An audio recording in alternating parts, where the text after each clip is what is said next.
Cyclic group का ये पहला लेक्चर होगा और ये जो है लेक्चर बीएससी थर्ड ईयर के स्टूडेंट के लिए या अदर यूनिवर्सिटी में, कुछ यूनिवर्सिटी में फर्स्ट ईयर में भी है। तो साइक्लिक ग्रुप क्या होता है देखेंगे और कुछ प्रॉपर्टीज़ भी हम लोग साइक्लिक ग्रुप पर देखेंगे। साइक्लिक ग्रुप की डेफिनेशन पहले देख लेते हैं। ए group G, O is said to be a cyclic group if there exists an element A belongs to G such that every element of G can be written as some integral powers of A and it is denoted by G bracket A का मतलब ये A cyclic group G को generate करता है and element A is called generator off the cyclic group. इसका मतलब देख लो, जैसे मान लो हमारे पास एक ग्रुप है, 1 है, I है, -1 है, -1 है, I है, -I है, मल्टीप्लिकेशन के साथ में एक ग्रुप फॉर्म करता है। अब हमें ये पता है कि जैसे हम 1 की पावर 1 करेंगे तो 1 ही आ जाएगा और 1 की पावर 2 भी 1 आ जाएगा, तो 1 G के सारे एलिमेंट को जनरेट नहीं कर पा रहा है। ऐसे -1 की बात करेंगे तो -1 की पावर 1 -1 होता है, -1 की पावर 2 1 होता है, -1 की पावर 3 अगर करेंगे तो फिर -1 आ गया, यानी रिपीट कर गया। मतलब -1 भी सारे एलिमेंट को जनरेट नहीं कर पाता है। इसी तरीके से अगर हम I की बात करें तो I की पावर 1 I की पावर 2 जो है वो -1 होता है, I की पावर 3 जो है -I होता है और I की पावर 4 1 होता है। अब यहाँ पे देखो, I की पावर अगर हम क्रम से लेते हैं तो I की पावर 1 I की पावर 2 -1, I की पावर 3 -I और I की पावर 4 1 के बराबर है। मतलब जो हमारा I एलिमेंट है इस ग्रुप G का, वो इसके सारे एलिमेंट को जनरेट कर दे रहा है, इसीलिए हम कहते हैं G एक साइक्लिक ग्रुप है। इसी तरीके से अगर हम -I की भी बात कर लें तो -I की पावर 1 -I की पावर 2 का मतलब -1 और -I की पावर 3 मतलब हो जाएगा -I³ हो जाएगा और ये तुम्हारा I आ जाएगा और -I की पावर 4 1 हो जाएगा। इसका मतलब -I भी इसके सारे एलिमेंट को जनरेट कर देता है, तो -I और I दोनों G के जनरेटर हैं और G एक साइक्लिक ग्रुप है। मतलब अगर ग्रुप G के सभी एलिमेंट को every element of G can be written as some integral power of A, अगर अगर G का कोई भी एलिमेंट है और G के हर एलिमेंट को A के इंटीग्रल पावर के रूप में हम लिख दे रहे हैं तो कहते हैं G एक साइक्लिक ग्रुप है। इसका मतलब इस केस में G का एक एलिमेंट I है और G के सारे एलिमेंट को I की इंटीग्रल पावर के रूप में हमने लिख दिया और इसलिए G एक हमारा क्या हो गया बताओ, साइक्लिक ग्रुप हो गया। तो G एक साइक्लिक ग्रुप हो गया। अब यहाँ पे एक चीज ध्यान दो, अगर I के इंटीग्रल पावर में G के सारे एलिमेंट को हम लिख दे रहे हैं तो हम कहते हैं I G का एक जनरेटर है, और अगर G को जनरेट करता है तो G equal to bracket A, हम लिख सकते हैं कि A जो है G को जनरेट करता है, तो यहाँ से हम ये लिख सकते हैं कि G जनरेटेड बाई I या G जनरेटेड बाई -I। ठीक, तो इसका मतलब कोई भी ग्रुप को साइक्लिक ग्रुप कहा जाएगा अगर उसके सभी एलिमेंट को किसी भी एलिमेंट के इंटीग्रल पावर के रूप में लिखा जा सके। अब यहाँ पे एक लाइन ये है कि अगर A जनरेटर है तो A इनवर्स भी जनरेटर होगा, तो वही चीज है I जो है G का जनरेटर है और I का इनवर्स -I है, तो -I भी G का एक जनरेटर होगा। मतलब अगर कोई भी एलिमेंट G को जनरेट करता है तो उसका इनवर्स भी क्या करेगा, G को जनरेट करेगा। और एक एग्जांपल चलो हम देखते हैं। मान लो Zm है, Zm के बारे में पता है, Zm के एलिमेंट होते हैं 0 बार, 1 बार, 2 बार, 3 बार, 4 बार, 5 बार, 6 बार। चलो Zm की जगह Z6 ले रहे हैं, 5 तक ही ले रहे हैं। और ये हमें पता है कि एडिशन के रिस्पेक्ट में क्या करता है बताओ, ग्रुप फॉर्म करता है। तो इसका जनरेटर कैसे निकालेंगे, देखो 1 बार बराबर 1 बार होता है, ये 1 बार को अगर हम 2 बार ऐड करेंगे तो क्या आ जाएगा बताओ, ऐसे लिख लो 1 + 1 क्या हो जाएगा 2 बार, 1 + 1 + 1 + 1 अगर करेंगे तो 3 बार, ऐसे 4 बार अगर ऐड करेंगे तो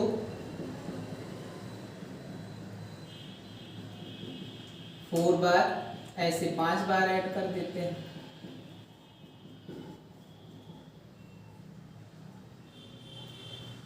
ये 5 बार और 6 बार अगर हम ऐड कर देते हैं,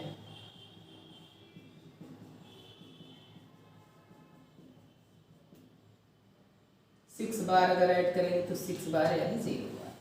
तो यहाँ से और 1 बार अगर ऐड कर दे रहे हैं तो 1 बार का मतलब 1 बार। इसका मतलब 1 बार क्या करता है बताओ, सारे एलिमेंट को, Z6 के सारे एलिमेंट को जनरेट करता है। इसको हम ऐसे भी लिख सकते हैं 1 × 1 बार बराबर 1 बार। ये मल्टीप्लाई में भी लिख सकते हैं 1 × 2 बार मतलब 2 × 1 बार मतलब 2 बार। ऐसे 3 × 1 बार बराबर 3 बार। तो इसका मतलब ध्यान है, जब हम मल्टीप्लिकेशन की बात करते हैं तो 1 बार की पावर में होता है, और यही चीज़ जब हम एडिशन में लेते हैं तो इनटू में आ जाता है या सिंपली एडिशन में हो जाता है। तो 1 बार Z6 का एक क्या है बताओ, जनरेटर है, और Z6 एक क्या है, हमारा साइक्लिक ग्रुप है। Q8 एक साइक्लिक ग्रुप नहीं है, B4 भी एक साइक्लिक ग्रुप नहीं है। तो इस तरह साइक्लिक ग्रुप अगर चेक करना है तो हमें ये चेक करना पड़ेगा कि अगर किसी भी ग्रुप को साइक्लिक ग्रुप कहा जा रहा है तो उस ग्रुप के सभी एलिमेंट को हम किसी भी एक एलिमेंट के इंटीग्रल पावर के रूप में लिख सकें। जैसे एक और एग्जांपल हम दे रहे हैं, मान लो 1 है, ओमेगा है, ओमेगा स्क्वायर है, तो हमें पता ओमेगा की पावर 1 ओमेगा, ओमेगा की पावर 2 ओमेगा स्क्वायर, ओमेगा की पावर 3 1 होता है। मतलब ओमेगा जी के सारे एलिमेंट को जनरेट कर देता है। इसी तरीके से ओमेगा स्क्वायर की पावर 1 ओमेगा स्क्वायर की पावर 2 जो है वो क्या हो जाएगा, ओमेगा स्क्वायर की पावर 3 जो है वो हो जाएगा 1। तो इसका मतलब ओमेगा जी के सारे एलिमेंट को ओमेगा के पावर के रूप में भी लिख सकते हैं, ओमेगा स्क्वायर के पावर के रूप में भी लिखा जा सकता है। तो ओमेगा और ओमेगा स्क्वायर दोनों जी के जनरेटर हैं और इसीलिए जी एक साइक्लिक ग्रुप है। तो ये हमारा साइक्लिक ग्रुप का एग्जांपल है। और साइक्लिक ग्रुप चेक करने का ये तरीका होता है कि आप किसी भी ग्रुप को साइक्लिक ग्रुप कहा जाएगा अगर जी के हर एलिमेंट को उसके किसी एलिमेंट के इंटीग्रल पावर के रूप में हम लिख सकते। कुछ प्रॉपर्टीज हैं इस पे, तो प्रॉपर्टीज हम कर ले रहे हैं। पहली प्रॉपर्टी है every cyclic group is commutative. Commutative का मतलब अबेलियन। इसका प्रूफ भी करते हैं। मतलब कोई भी अगर ग्रुप हमारा साइक्लिक ग्रुप है तो वो कम्यूटेटिव ग्रुप भी होगा। तो मान लेते हैं let G be a cyclic group generated by A. That is, इसी को शॉर्ट में अगर हम लिख दें, हम कहेंगे कि जी को ए जनरेट करता है। जी एक साइक्लिक ग्रुप है और जी को जनरेट कौन कर रहा है बताओ, ए कर रहा है। इसका मतलब ये है कि जी का जो भी एलिमेंट होगा उसे ए के पावर के रूप में हम लिख सकते हैं। तो मान लेते हैं अब हमें अगर कम्यूटेटिव दिखाना है तो कम्यूटेटिव प्रॉपर्टी सब लोग जानते हो कि अगर ए बी दो एलिमेंट जी का है तो दिखाना पड़ेगा a + b = b + a। या अगर हमने जी का जो ऑपरेशन है वो मान लिया है तो दिखाना पड़ेगा AOB = BOA। ये साइक्लिक ग्रुप अबेलियन ग्रुप की या कम्यूटेटिव ग्रुप की कंडीशन। तो चूंकि जी को ए जनरेट करता है इसीलिए जी के हर एलिमेंट को ए के पावर के रूप में लिखा जाएगा। इसलिए अगर दो एलिमेंट हम जी का मानना चाहें तो एक ए की पावर आर और एक ए की पावर एस, दोनों एलिमेंट कहाँ के एलिमेंट होंगे बताओ, जी के एलिमेंट होंगे। और इसलिए कम्यूटेटिव प्रॉपर्टी दिखाने के लिए हमें दिखाना पड़ेगा ए की पावर आर। इसको लिखा जा सकता है ए की पावर आर + एस, या इसी को हम लिख सकते हैं एस + आर, क्योंकि प्लस है, प्लस एडिशन हमेशा कम्यूटेटिव होता है। तो इसको हम लिख सकते हैं ए की पावर एस और ए की पावर आर। तो इसका मतलब दो एलिमेंट हमने लिया, ए की पावर आर और ए की पावर एस को। ए की पावर आर को ए की पावर एस के साथ कंपोजिशन किया और ये इसका उल्टा भी करे, दोनों आपस में बराबर हो गया और इसलिए जी हमारा एक कम्यूटेटिव ग्रुप हो गया। Therefore G gamma O is a commutative group. तो जी हमारा एक कम्यूटेटिव ग्रुप हो गया। तो ये पहली प्रॉपर्टी सिंपल सी प्रॉपर्टी है। इस पे दूसरी प्रॉपर्टी हम कर रहे हैं,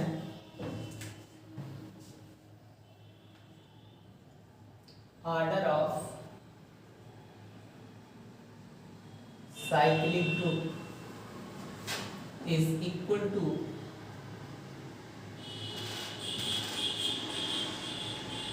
ऑर्डर ऑफ इट्स जनरेटर। इसका प्रूफ देखो कि किसी भी साइक्लिक ग्रुप का जो ऑर्डर होगा उसके जनरेटर के बराबर होता है। तो मान लेते हैं लेट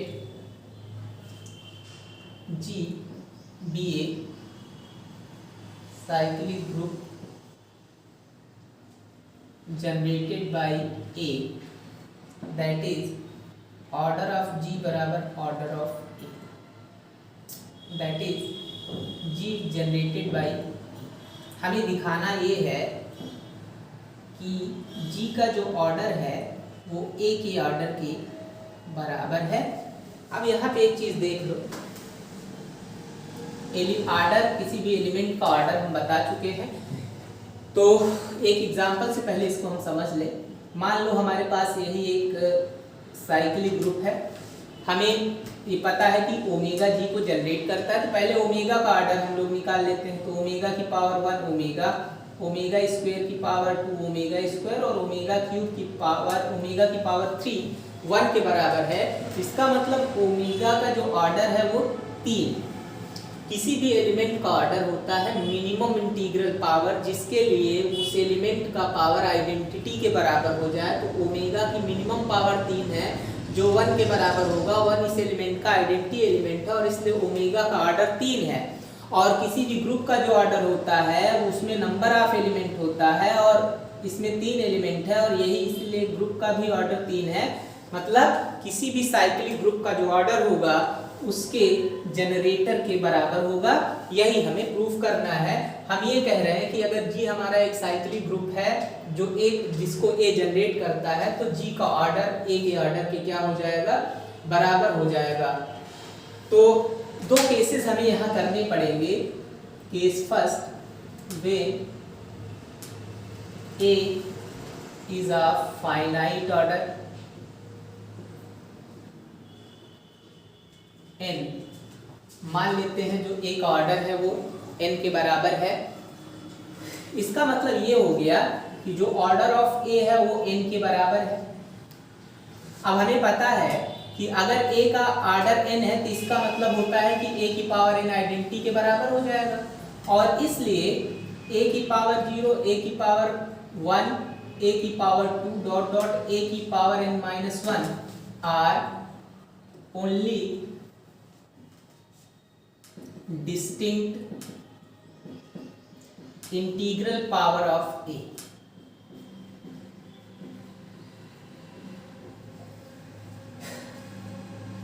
अगर a का ऑर्डर n है, किसी भी एलिमेंट का ऑर्डर n है तो इसका मतलब a की पावर n आइडेंटिटी के बराबर होगा और इसलिए a की पावर 0, a की पावर 1, a की पावर 2 और a की पावर n-1 ही डिस्टिंक्ट इंटीग्रल पावर होंगे। क्यों? क्योंकि इसके पावर आगे अगर करेंगे तो a की पावर n आइडेंटिटी हो जाएगा, a की पावर n+1 भी a हो जाएगा।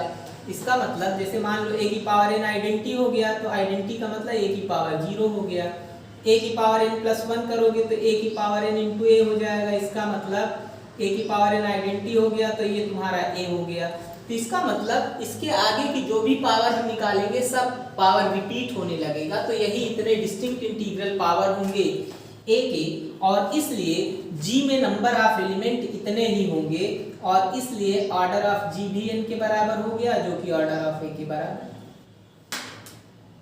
चूंकि a g के हर एलिमेंट को a की पावर के रूप में लिख सकते हैं और इसलिए a इतने ही a के डिस्टिंक्ट पावर है और यही g के एलिमेंट है और g के जो नंबर ऑफ एलिमेंट होंगे वही उसका ऑर्डर होगा और इसलिए g का ऑर्डर n होगा और n अगर g का ऑर्डर है तो यानी a का भी ऑर्डर हो जाएगा क्योंकि a का ऑर्डर तो पहले ही n है। तो यानी दोनों ऑर्डर इस केस में बराबर होंगे। दूसरा केस हमारे पास है कि a अगर इनफाइनाइट ऑर्डर का हो तो क्या होगा।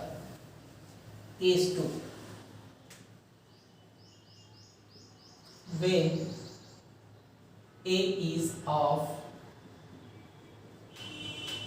infinite order।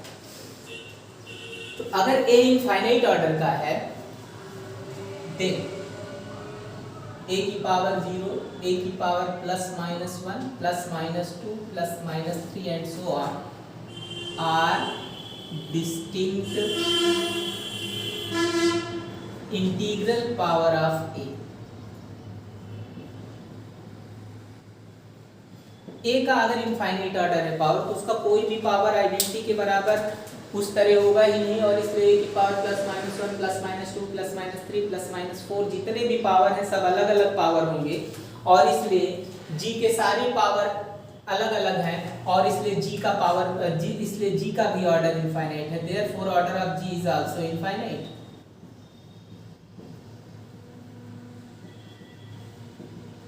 और इसलिए जी का भी ऑर्डर इनफाइनाइट है, ए का भी ऑर्डर इनफाइनाइट है, तो दोनों ऑर्डर आपस में क्या हो जाएंगे बताओ, बराबर हो जाएंगे। यहाँ पे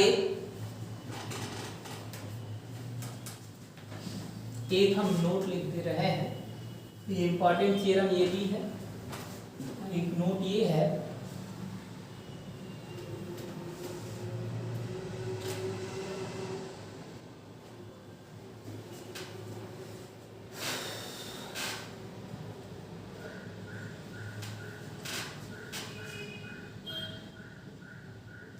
a finite group G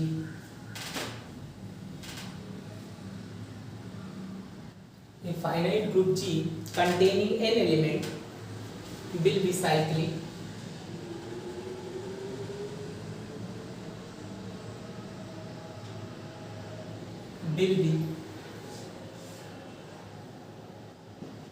if and only if there exists an element of G which is of order n।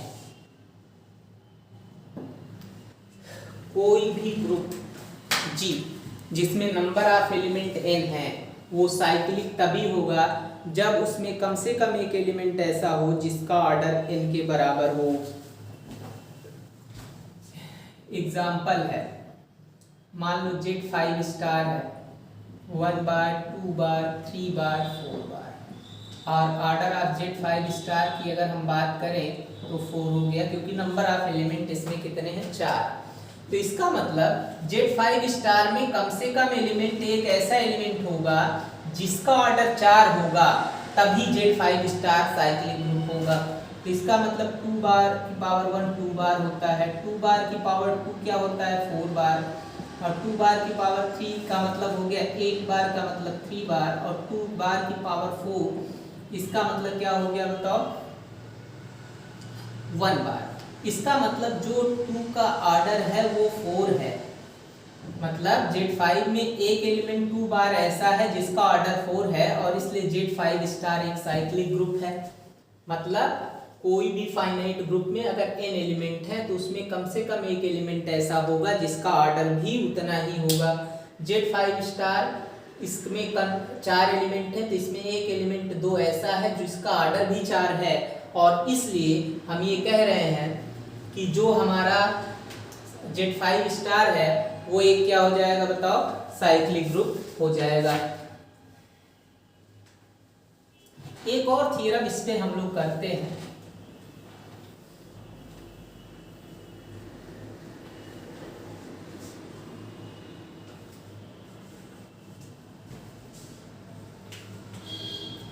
Theorem है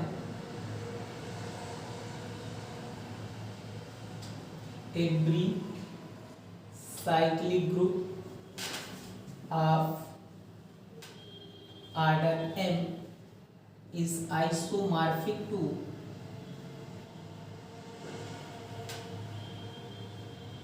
Zm राउंड प्लस Zm के बारे में पता है, रेसिड्यू मॉडुलो m है। तो कोई भी साइक्लिक ग्रुप जिसका ऑर्डर m है वो Zm के आइसोमॉर्फिक होगा।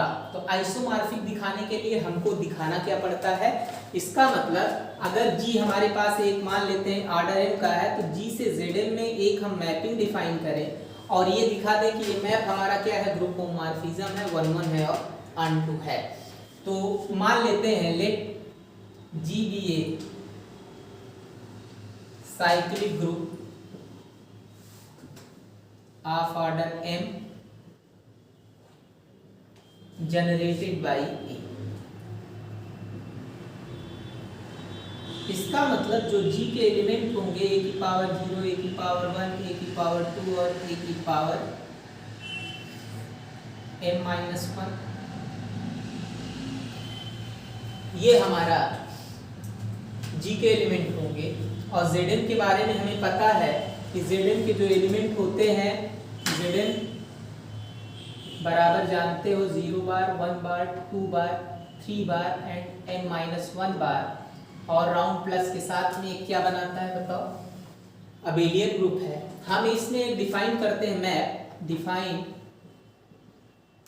f from G to Zn as f a की पावर r बराबर r बार, जहां r क्या है बताओ, 0 is less than r less than m।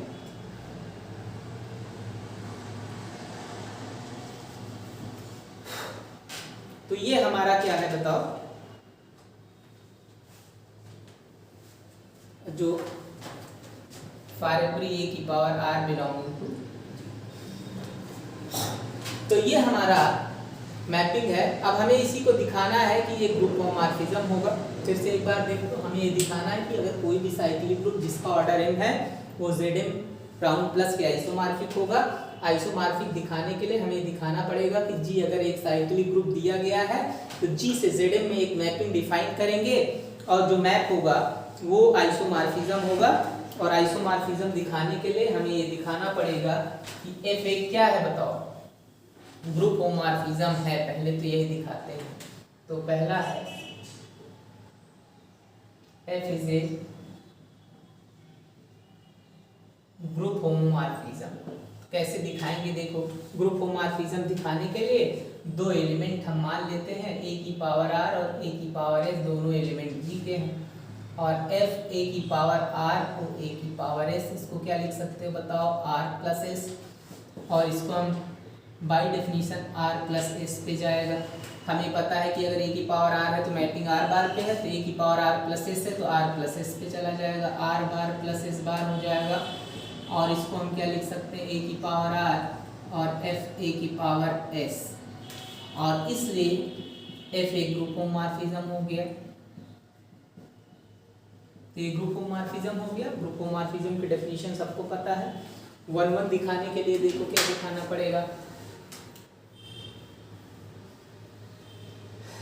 तो 1 1 दिखाने के लिए दूसरा है f इज 1 1 है।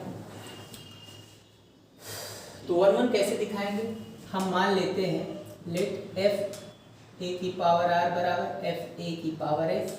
बाय डेफिनेशन ये जाएगा r बार बराबर s बार। इसको हम लिख क्या सकते हैं बताओ, r is component to s modulo m। इसको क्या लिख सकते हो बताओ, r माइनस s को m डिवाइड करेगा तो इसको हम ऐसे लिख सकते हैं r माइनस s बराबर k इंटू m, जहाँ k एक इंटीजर है, या r बराबर लिख सकते हैं s प्लस के एम।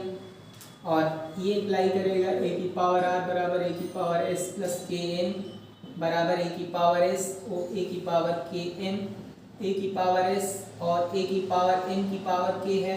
चूंकि a का ऑर्डर m है तो a की पावर m तो आइडेंटिटी हो जाएगा, तो यानी ये आइडेंटिटी हो गया, और ये अप्लाई कर जाएगा a की पावर r बराबर a की पावर s, और इसलिए f एक क्या हो गया बताओ, 1 1 मैपिंग हो गया। तो इसका मतलब f 1 1 हो गया, f11 हो गया। अब एक इसमें और हमें पार्ट दिखाना पड़ेगा, f ऑन टू भी होता है। तो थर्ड पार्ट है इसका, f इज ऑन टू। कैसे दिखाएंगे, इसका मतलब हमें ये दिखाना पड़ेगा कि अगर f G से Zn में एक मैपिंग है तो Zn के हर एलिमेंट की प्री इमेज मिलनी चाहिए। तो एक एलिमेंट r बार हम मान लेते हैं Zn का, इसका मतलब r बार Zn का एलिमेंट है तो r Z का एलिमेंट होगा, और r की जो वैल्यू है वो ऐसे लिख सकते हैं, और ये इम्प्लाई करेगा कि a की पावर r कहाँ का एलिमेंट हो जाएगा, g का, सच दैट f a की पावर r बराबर r बार, और इसलिए f a कांटू मैप हो गया। इसका मतलब ये है कि अगर r बार zm का एलिमेंट है तो r z का एलिमेंट होगा, r z का एलिमेंट है तो a की पावर r g का एलिमेंट हो जाएगा, क्योंकि r का मान 0 और m-1 के बीच में है। और इसी तरीके से हम अगर s बार zm का एलिमेंट है तो s z का एलिमेंट होगा, और s का मान 0 और m-1 के बीच में होगा, और इसलिए a की पावर s भी g का एलिमेंट हो जाएगा। इसका मतलब जितने भी एलिमेंट r बार है z की पावर m, s बार zm का एलिमेंट, जो भी एलिमेंट है zm के, उसकी प्री इमेज a की पावर r हो जाएगा, और f a की पावर r बार के बराबर हो जाएगा, और इसलिए f a कांटू मैप हो गया। और हम कह सकते हैं कि f क्या हो गया, आइसोमॉर्फिज्म हो गया। Hence f is an isomorphism, और इसलिए g is isomorphic to z। इसका मतलब कोई भी साइक्लिक ग्रुप जिसका ऑर्डर m है वो zm के क्या होगा, आइसोमॉर्फिक होगा। एक थ्योरम इस पे हम और कर लेते हैं।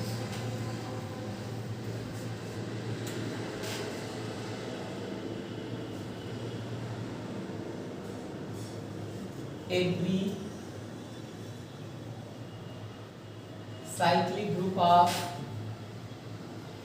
infinite order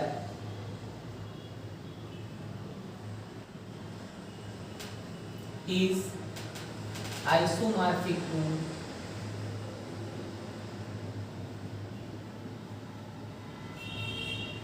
z प्लस, जहाँ z क्या है, सेट ऑफ इंटीजर है।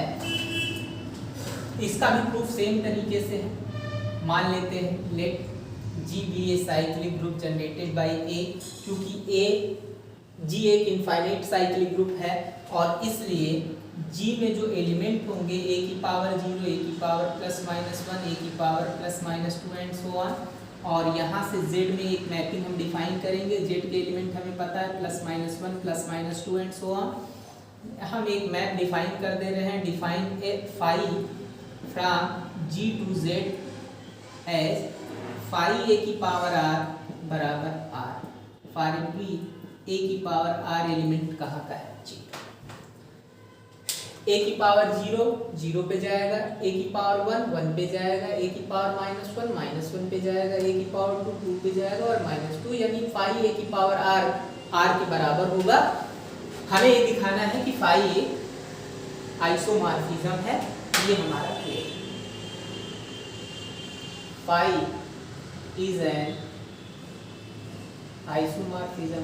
इसका फर्स्ट पार्ट जब दिखाएंगे तो हमें दिखाना पड़ेगा phi is a group homomorphism. Group homomorphism दिखाने के लिए हमें क्या दिखाना होगा, सेम तरीके से दो एलिमेंट हम मान लेते हैं, a की पावर r और a की पावर s, दोनों एलिमेंट G के है, और इसलिए a की पावर r और a की पावर s को क्या लिख सकते हो, फाई a की पावर r प्लस s हो जाएगा, by definition r plus s पे चला जाएगा, और ये हो जाएगा तुम्हारा फाई a की power r plus phi a की पावर। तो फाई एक हमारा क्या हो गया बताओ, ग्रुप होमोमॉर्फिज्म हो गया। अब दिखाना ये पड़ेगा कि फाई एक ऑनटू मैपिंग भी है, तो 1-1 मैपिंग पहले दिखा देते हैं। सेकंड है phi is 1-1,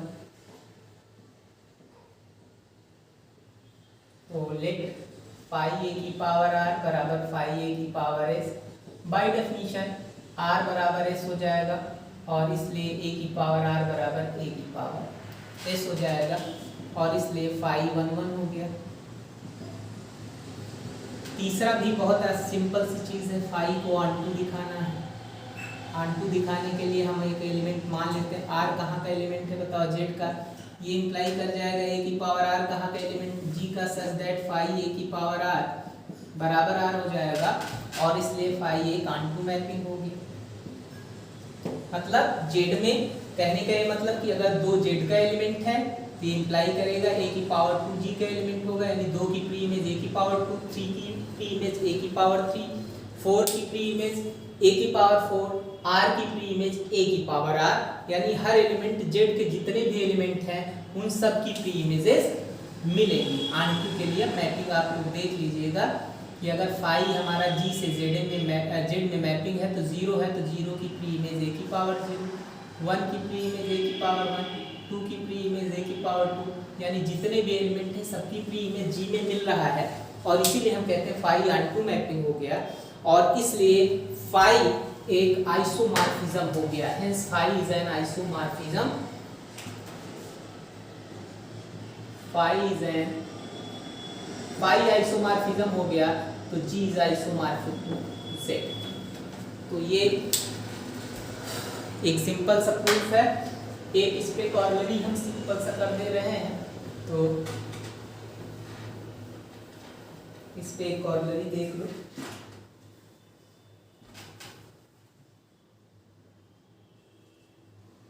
to cyclic groups of same order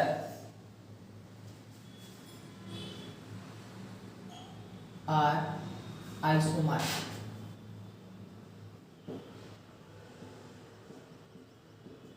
मतलब दो साइक्लिक ग्रुप हैं, सेम ऑर्डर के हैं, तो आइसोमॉर्फिक। प्रूफ बहुत सिंपल है। Let G1 and G2 be two cyclic group of order m।